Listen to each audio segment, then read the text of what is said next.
हजुर सर मेरो नाम दिवान चन्द हो। म नेपाल एलपी ग्यास उद्योग सङ्घको अध्यक्ष हुँ अहिले।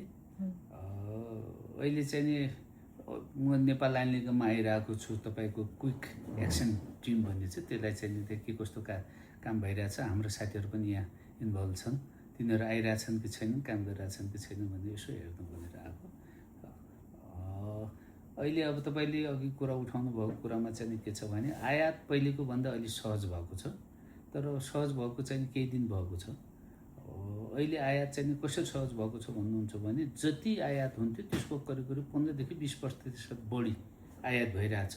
र आयात भयो भन्दैमा पनि एउटा समस्या के रहेछ भने टाढा पारादीपबाट चाहिँ नि धेरै गाडीहरू चाहिँ नि लोड भएर आउँछन्। त्यो यहाँ पुग्दाखेरि पनि 7 दिन, कस्टमरसम्म पुग्दाखेरि 9-10 दिनमा पुग्छ। त्यसको असर अब आजभोलि देखिरहेछ। त्यस कारणले आजभोलिदेखि चाहिँ नि तपाईँको झन्झन बढी उपभोक्ताहरूले पाउने चाहिँ नि वातावरण चाहिँ नि बनिरहेको छ। अब एउटा अघि अर्को कुरा तपाईँले के उठाउनु भन्यो भण्डारणको कुरा।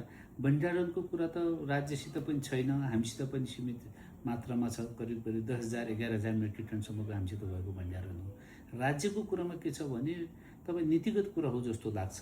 राज्य आफैमा कन्फ्युजन छ यस सम्बन्धमा। के कन्फ्युजन छ भन्नुहुन्छ भने पहिला चाहिँ नि आइल निगमले भण्डारण गर्नुपर्छ भनेर ठाउँ जग्गा किनेको पनि देखिन्छ। पछि चाहिँ नि होइन पाइपलाइन आउँछ, पाइपलाइनले चाहिँ नि सप्लाई गर्छ भन्ने पनि त्यो पनि देखिन्छ।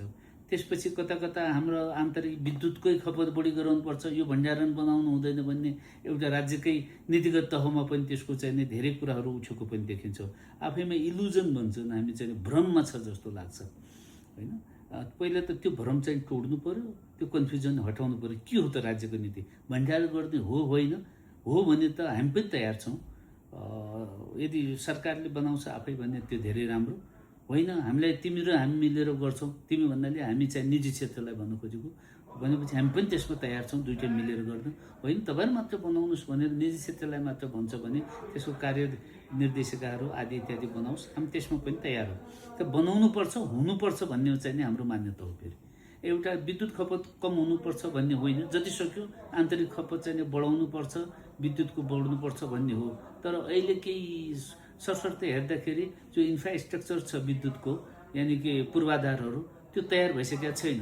देशभरिको चाहिँ हाइटेन्सन लाइनदेखि लिएर पोलदेखि लिएर तपाईँ हामीहरूको घरको वायरिङसम्मलाई चाहिँ नि परिवर्तन गरेर मात्रै यो लोड जान्छ।